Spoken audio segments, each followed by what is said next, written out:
ఇప్పుడే పిల్లలొద్దంటే విన్నావా? ఇప్పుడు చూడు పాప పుట్టింది. ఛీ!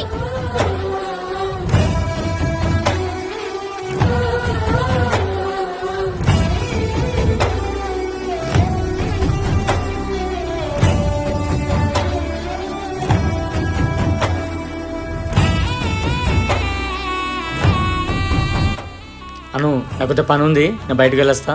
పాప పడుకుంది, వచ్చేవారికి చూసుకో. హలో, షాపింగా? సరే వస్తున్నా. పాప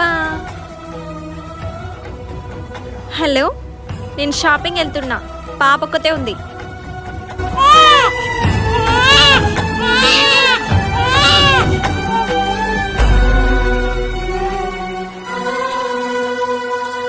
అసలు నువ్వు మనిషివేనా? ఇంట్లో పాపను ఒకదాన్ని వదిలేసి బయటకు వెళ్ళావు. ఫోన్ చేసి చెప్పినా కదా.